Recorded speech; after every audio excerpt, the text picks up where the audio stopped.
जी ये हम नई वीडियो के ऊपर आ गए हैं। तो इसके ऊपर हम करेंगे क्या, सबसे पहले ग्रेडियंट लगाएंगे। ग्रेडियंट लगाने के लिए ये होता है कि आप बैकग्राउंड की लेयर पे आएँ, यहाँ से इस टूल को बैकग्राउंड को उठाएं।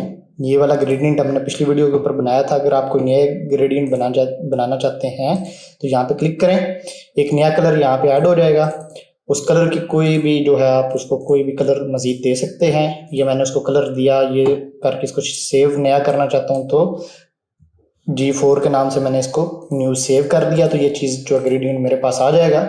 इसको सिंपली यहाँ से यहाँ तक मैंने ड्रैग कर दिया है। ये डायमंड ड्रैग किया तो ये इस तरह की शेप बनी है।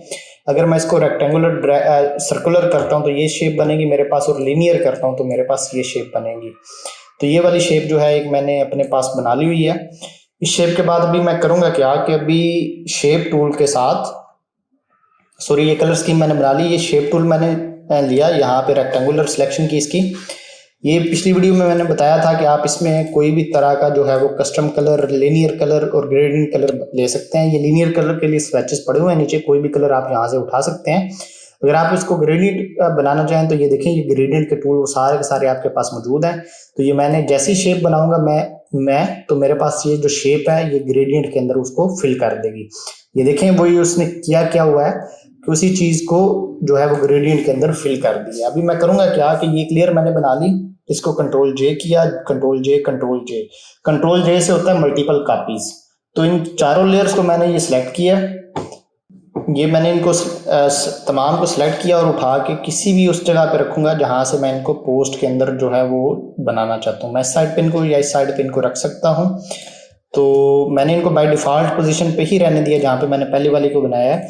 ये दूसरी लेयर को मैंने उठा के थोड़ा सा नीचे ले आया, तीसरी लेयर को लिया और उठा के ये नीचे ले आऊँगा। ये देखें जैसे ही मैंने दोनों को नीचे लेके आऊँ तो फोटोशॉप ने ऑटोमेटिकली बता दिया है कि इन दोनों के दरमियान आपका जो गैप है वो तीनों के दरमियान इक्वल हो चुका है। तो ये चीज़ें मैंने यहाँ पे रख दी। इन सब को मैंने कंट्रोल जी से ग्रुप किया, कंट्रोल जी फॉर ग्रुप होता है। तो आप इनको बार्स का नाम दे दें ताकि नेक्स्ट टाइम आपको जब भी इस पे काम करना हो तो आप इजीली इनको पकड़ सकें। ये आप कंट्रोल टी प्रेस करें। लास्ट वीडियो के ऊपर मैंने बताया था कि आप इनके अगर हैयत को चेंज करना चाहते हैं तो इनको आप कंट्रोल टी से कर सकते हैं। अभी एक छोटा सा टूल मैं आपके सामने करूंगा, ये हॉरिजॉन्टली इसको मैं थोड़ा सा एंगल देता हूँ। इसको मैंने 5 का एंगल दिया तो ये देखें, ये इस तरीके से ये मैं ड्रैग करता हूँ तो ये इस तरीके से आपके सामने आ जाएंगी।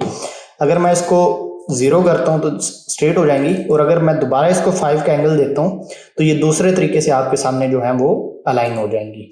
तो आप इसको किसी भी स्टाइल या किसी भी एंगल के ऊपर जो है वो जाके यहाँ पे रख सकते हैं। तो ये जी मैंने इनको यहाँ पे रख लिया, इस शेप के अंदर यहाँ पे थोड़ा सा अलाइन करूंगा इसको। ये मैंने टेक्स्ट उठाया, यहाँ से टेक्स्ट उठा के मैंने किया क्या है कि कोई भी टेक्स्ट दोबारा इसके ऊपर लिखूंगा तो यहाँ पे मैंने जो है ये मैंने टेक्स्ट लिख लिया है जी।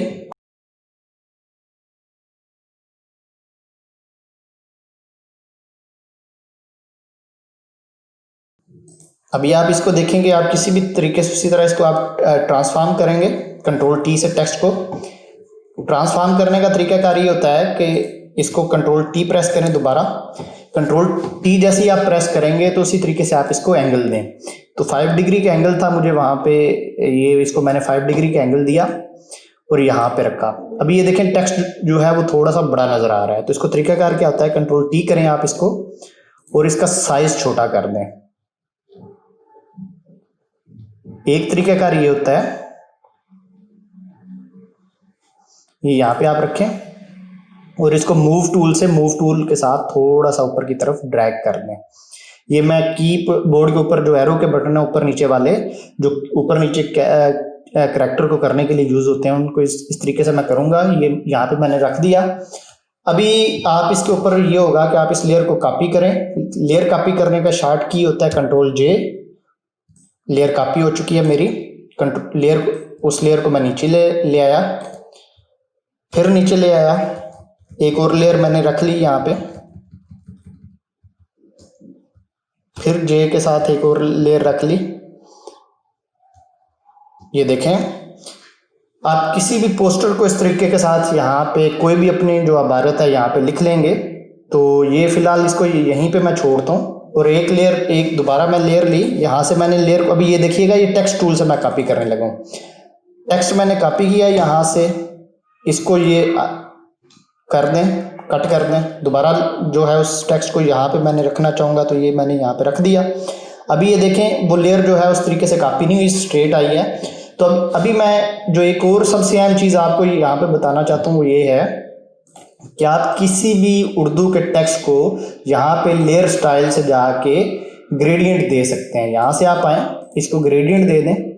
ग्रेडियंट देने के बाद आप करें क्या कि ग्रेडियंट जो है वो जो आप देना चाहेंगे वाला ग्रेडियंट आपने दे दिया इसको। ग्रेडियंट देने के बाद ये एंगल पे है, इसको लीनियर करें। ये देखें ये लीनियर आ गया। तो लीनियर जो है वो किसी एंगल एक साइड से शुरू करें, स्ट्रोक दे दें इसे, और स्ट्रोक के ऊपर जो है उसका साइज जो है वो बड़ा कर दें। साइज बड़ा करने के बाद जो है इसका वो ज़्यादा कर दें। साइज बड़ा करने के बाद आप इसको कोई भी जो है वो आउटलाइन दे दें। ये मैंने इसको आउटलाइन दे दिया, साइज 7 पिक्सल का साइज है, इसको ओके किया। ओके करने के बाद इसको मैं किसी भी जगह पे रख दूंगा। ये यहाँ पे मैंने इसको रखा। ये देखें टेक्स्ट तो बड़ा हो गया लेकिन एक एस्पेक्ट से बड़ा नहीं हुआ। एक एस्पेक्ट से बड़ा करने के लिए ज़रूरी ये है कि ये जो दोनों डिमेंशंस हैं वो आपकी इक्वल होनी चाहिए, तभी जो आपका टेक्स्ट है वो खूबसूरत लगेगा। नहीं तो आपका टेक्स्ट जो है वो ठीक नज़र नहीं आएगा आपको। ये यहाँ पे आपने इसको रखा, ये रख लिया यहाँ पे आपने इसे। और अभी यहाँ पे रखने के बाद करेंगे आप इसमें मज़ीद क्या कि यहाँ पे नीचे लोगो लगाएंगे। लोगो लगाने का तरीकाकार क्या होता है कि आप कहीं से भी लोगो लें। ये सॉरी उर्दू के अंदर कीपैड है तो कीबोर्ड है, मैंने उसको आल्ट शिफ्ट से चेंज किया तो TNUP, ये तरीके नफाज उर्दू पाकिस्तान की वेबसाइट पे मैं चला गया, वहाँ से लोगो उठाऊंगा। अभी ये साइट लोड हो रही है मेरे पास, ये लोगो पड़ा हुआ है। लोगो को मैं क्या करूँगा सबसे पहले कि कॉपी इमेज करूँगा, यहाँ से ये कॉपी इमेज किया और यहाँ पे ला के Ctrl+V किया, ये पेस्ट हो गई है। एक तो वहाँ से जो लोगो उठाया मैंने उसका साइज छोटा है, तो इसका तरीकाकार ये होता है सिंपली ये इसको आप उठाएं, ये गैर ज़रूरी चीज़ों को यहाँ से डिलीट कर दें Ctrl+D से। दूसरा इसका तरीकाकार बैकग्राउंड रिमूव करने का ये होता है कि मैजिक इरेजर पे आ जाएं, जो सेम कलर हैं वो सिंपली एक क्लिक से आपके रिमूव हो जाएंगे। तो ये बैक जो है वो यहाँ से मैंने रिमूव कर दिया इसको Ctrl+T प्रेस किया। Ctrl+T प्रेस करने के बाद एक शिफ्ट का बटन दबा के मैंने इसका जो है वो साइज एक डिमेंशन के ऊपर बड़ा कर लिया हुआ है। ये देखें। अभी एक बात इसमें और करने की ये है कि जब आपने वहां से कट किया तो उस वक्त ये चीजें आपकी नजर नहीं आ रही थी। ये जो हल्की हल्की सी मैं जूम करके दिखाता हूँ आपको, ये वाली चीजें वहां पे नजर नहीं आ रही थी। ये ओरिजिनल इमेज था, जब मैंने इसको जूम आउट की बड़ा करने के बगैर काटा तो ये जो हल्का सा कलर है ये नहीं आ रहा था। तो अभी ये आ रहा है। तो इसको रिमूव करने का तरीकाकार क्या होता है? इसको रिमूव करने का तरीकाकार ये होता है कि दोबारा आप जूम इन कर लें इसको, यहाँ से नेविगेटर से करीब आ जाएं, इरेजर टूल लें। इरेजर टूल लेने के बाद लेयर 1 पे आएँ, जिस लेयर पे ये आपका लोगो पड़ा हुआ है ये यहाँ से डिलीट कर दें।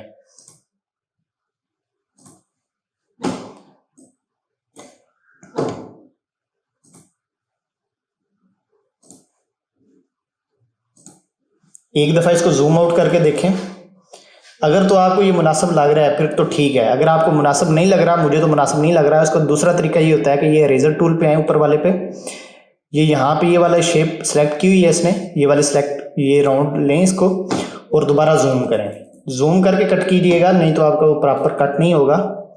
तो ये देखें हल्का सा इसको राउंड शेप यहाँ से आपने खुद बनानी होगी। तो ये आप थोड़ी सी प्रैक्टिस करेंगे इसके ऊपर तो ये चीज़ आपकी सेट हो जाएगी। क्योंकि ये तो अभी एक सिंपल सा लोगो है, अगर आपको टेक्निकल या टिपिकल लोगोज मिलते हैं जिसके ऊपर वो शेप उनकी राउंड नहीं होती, कोई और तरह के शेप्स होती हैं, तो उसको भी आप इसी तरह के टूल इस्तेमाल करते हुए उसमें कट कर लेंगे।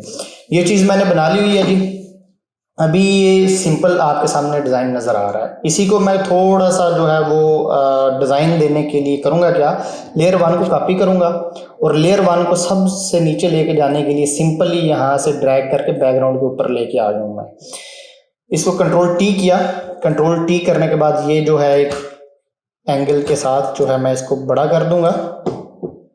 एस्पेक्ट रेशो के साथ मैंने इसको बड़ा किया तो ये जी बड़ी हो गई है मेरे पास, ये यहाँ पे मैंने इसको किया।